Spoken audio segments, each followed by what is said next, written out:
The right career path, I think. Yeah, so everybody please welcome Les. How about yourself, Les? 40 years since you started the business. How have you navigated all of the different challenges and changes that have occurred over that period of time? Well, I think the key is be able to adapt to new conditions, some of the ones that you mentioned, but it's right from the beginning. I mean, I didn't sit in high school and said, oh, you know, when I grow up, I'm going to do decorative products for the home. I mean, that wasn't my first career choice. It's only because of a series of maybe failures and challenges that I ended up here. And you recognize opportunities that come up, you know, at the right time, and that's really been the story. So even when I started Umbra, and I was playing in a band, and I look up my old friend Paul, and he has a paper window shade that he says, all my friends think this is really cool, and you already got some company you've started at the side, maybe you could help me out. But that product was actually, wasn't successful in itself. It never really made any money, but it certainly put us on a path, and I recognized, even through the failure of that product, that there was opportunities in creating what he was really talking about was well-designed, cool products that were casual and affordable and appealed to a certain emerging demographic, you know. And once we got into we recognized that, then we ended up on a roll, you know.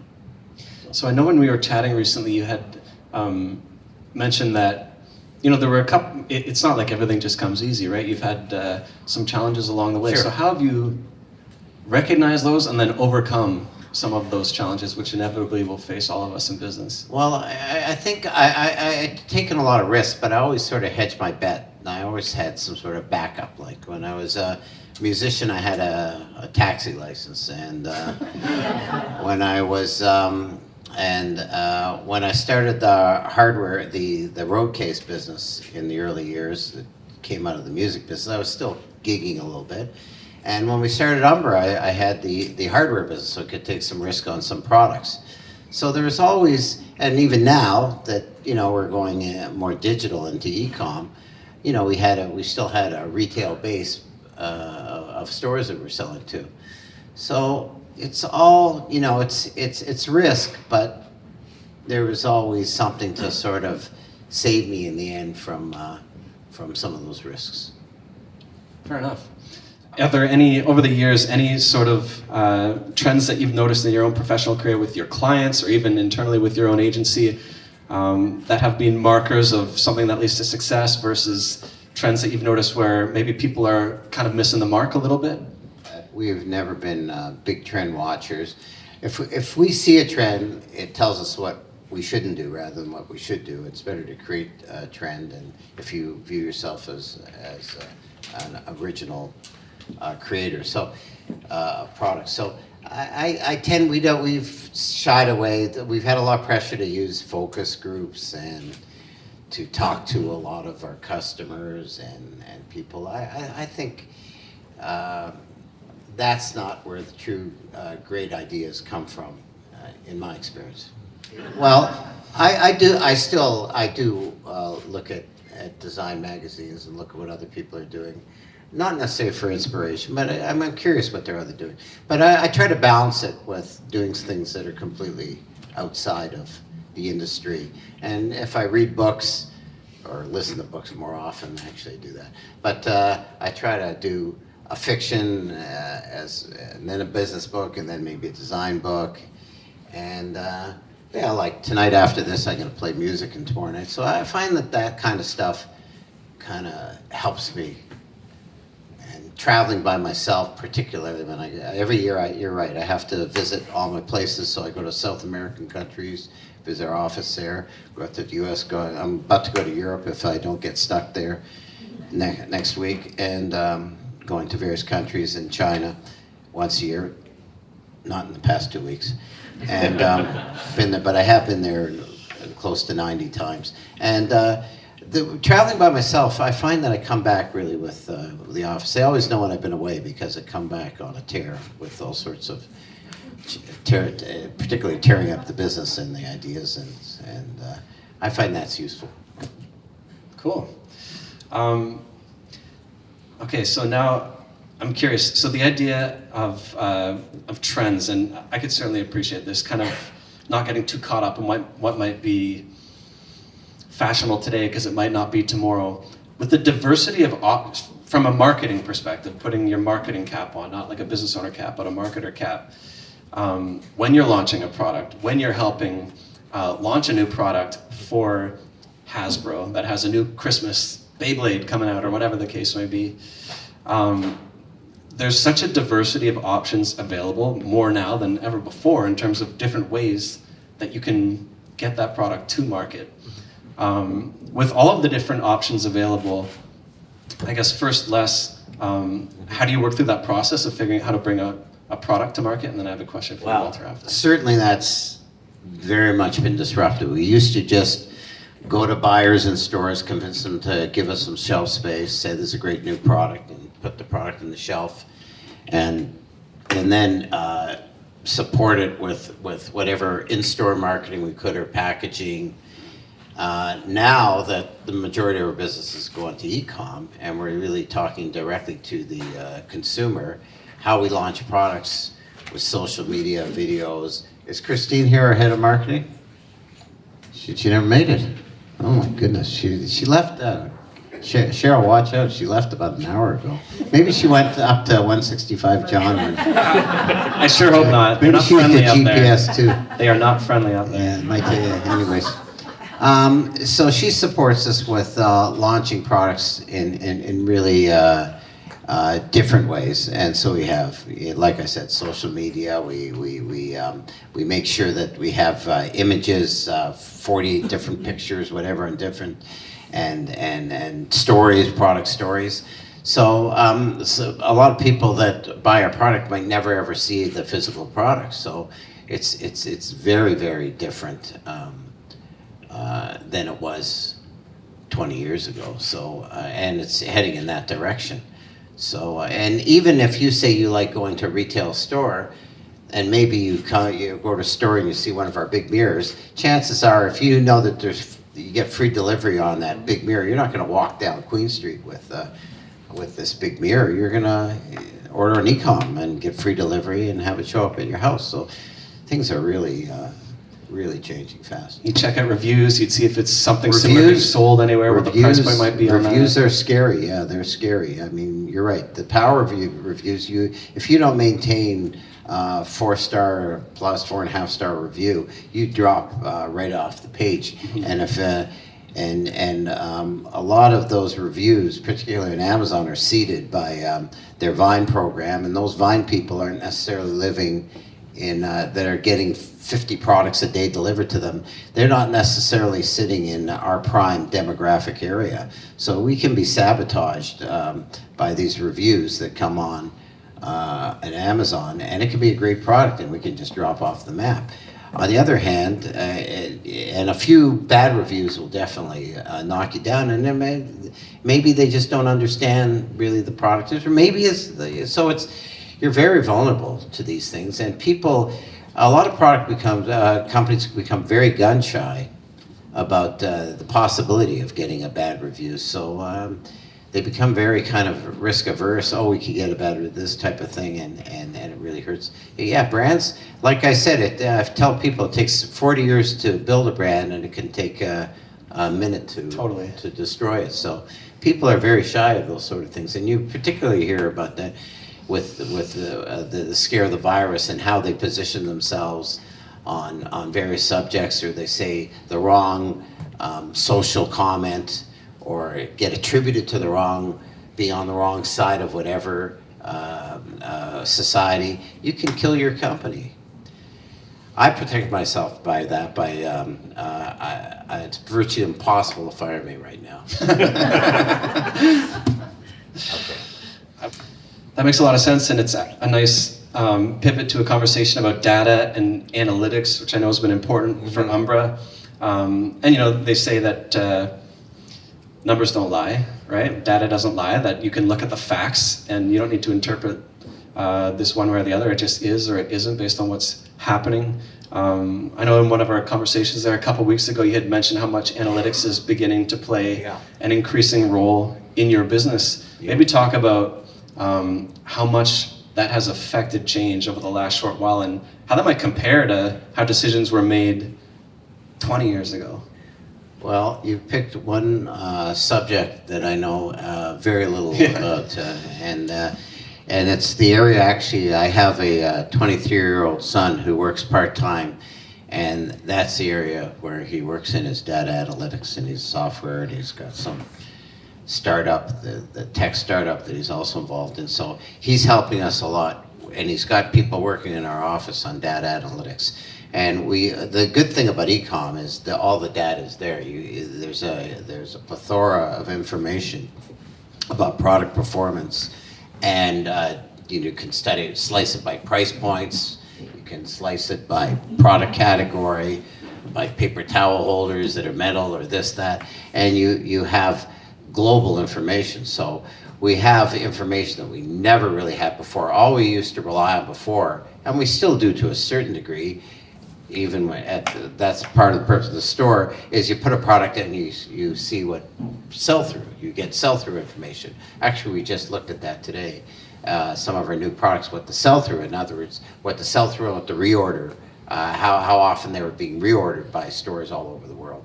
But now with data analytics, it's just amazing. You're dealing also directly with the consumer, and you're getting all sorts of information.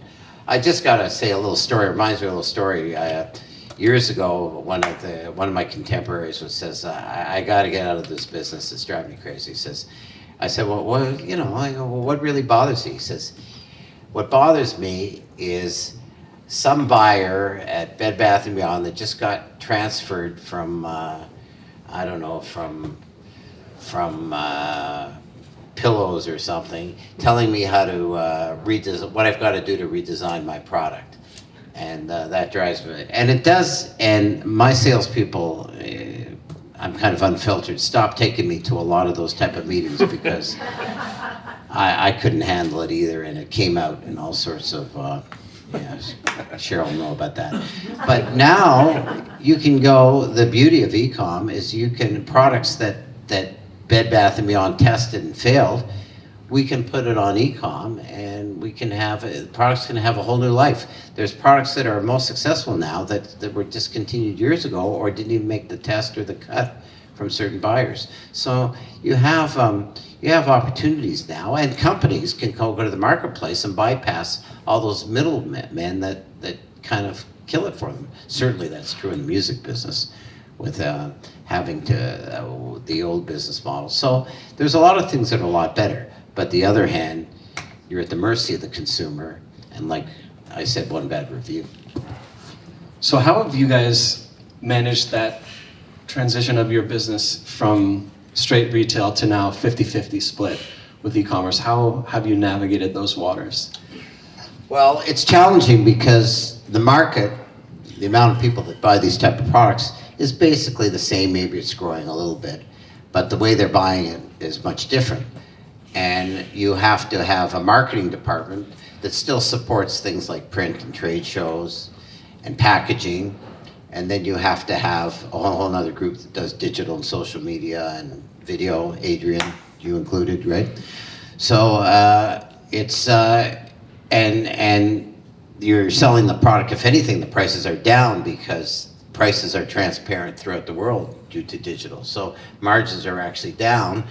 And so it's difficult. It's a daily dance in stealing resources, getting people to do two different things in the same day. It's either the same person or actually pulling out of things like trade shows. That's actually how we first were involved with the trade show, actually. Pulling resources, some of the overhead from that, and doing the dance of reallocating resources. So it's tricky. It's tricky. And it's a dance that we're doing all the time. And you're right, we can't add on two overheads and two horses to when we can only really afford one horse.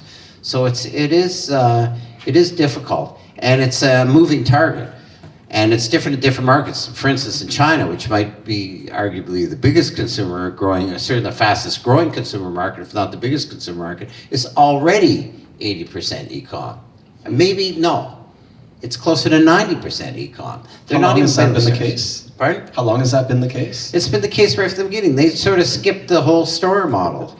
It's sort of like why you got better mobile service on your cells in the middle of Africa than I do in Caledon.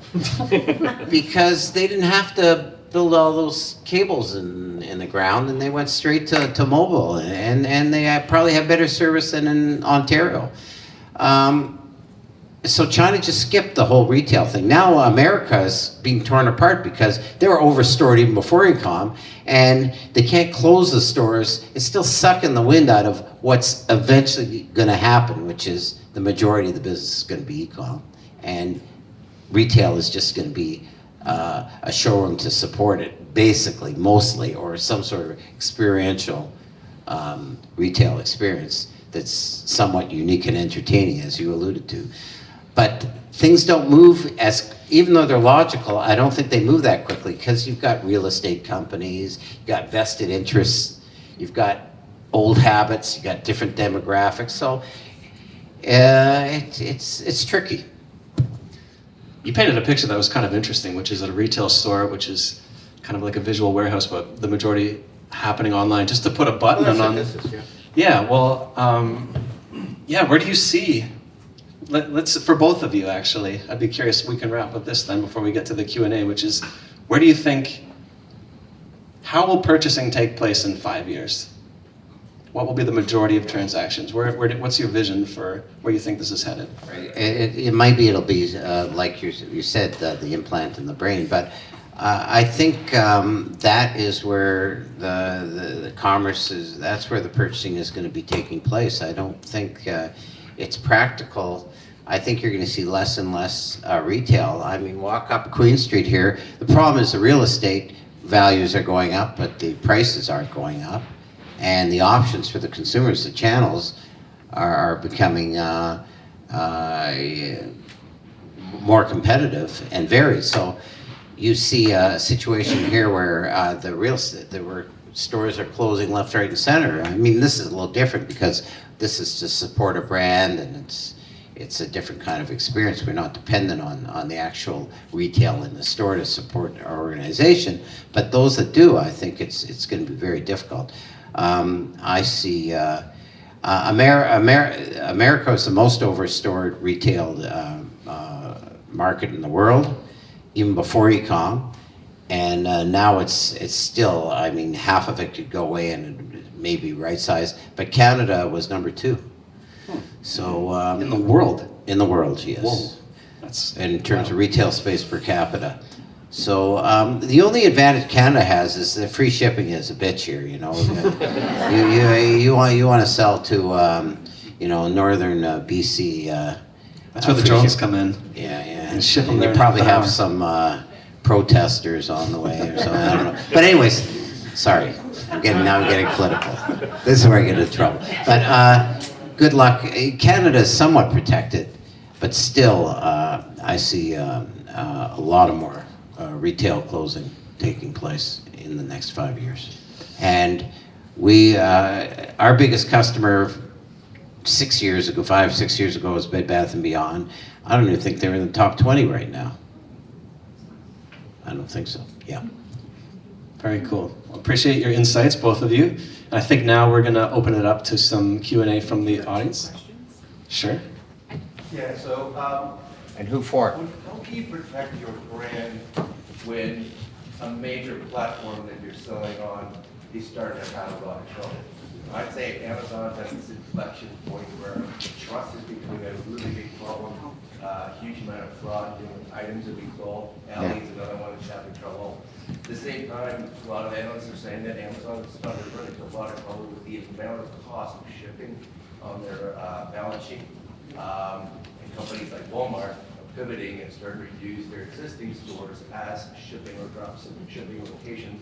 They've already got thousands and thousands of stores versus just hundreds and hundreds of Amazon distribution centers. So how do you protect your brand And that suddenly all goes down really quickly, because it could go down really quickly. Well, I didn't say, my biggest customer is for sure Amazon these days. And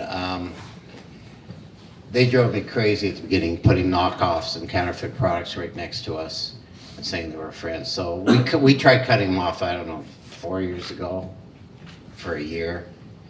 And I would say we kind of lost that round in a way, because they are recognizing, they are playing a little bit more fair. But I wouldn't bet against Bezos. He's just, he's a real smart guy. And even when this virus started showing itself, we saw orders almost immediately that we've never seen in our life.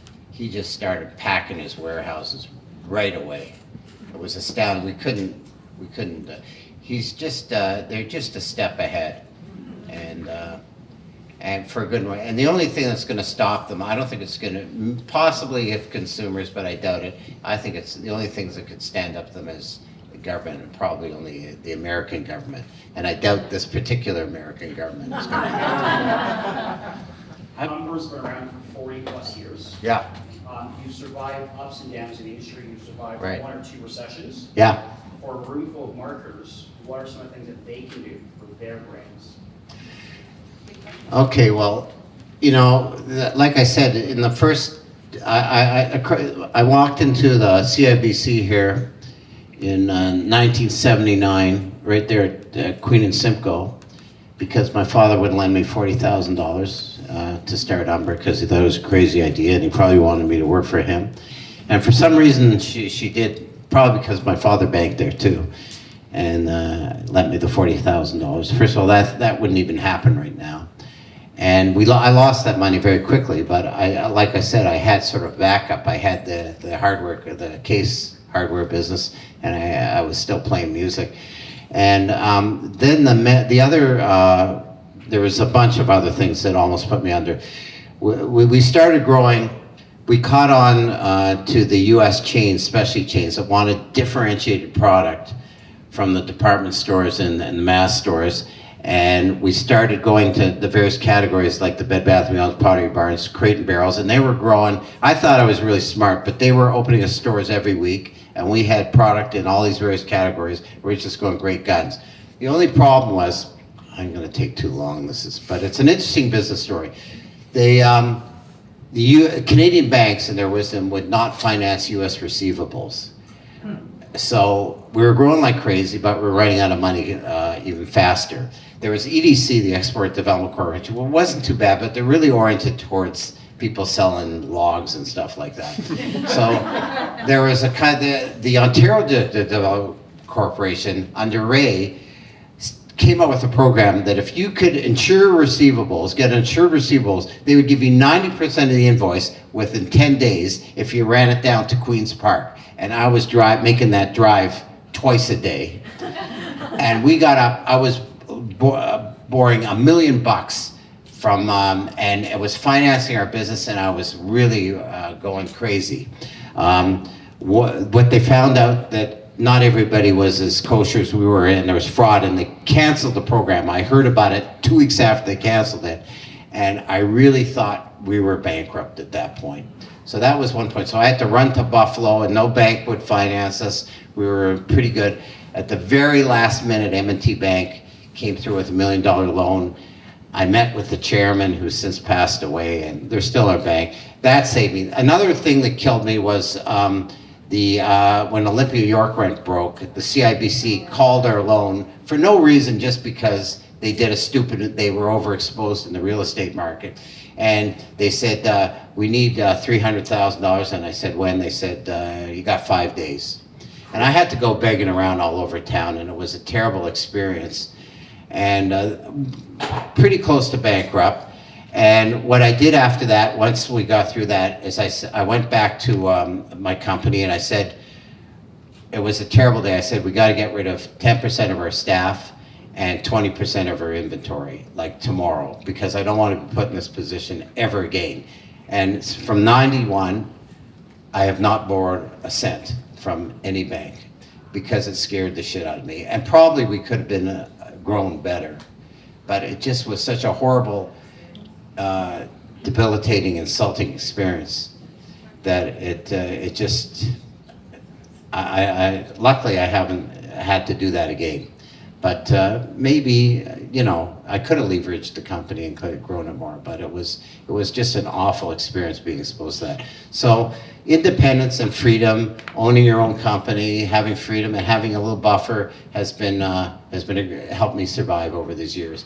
And also being able to be adaptable to, and being aware of world conditions, traveling the world, getting a sense of what's happening, you know, having a street sense as well as an intellectual sense, an intellectual curiosity towards what's happening in the world, I think has helped, worked in my stead. Thank you. Amazing. Thank you very much.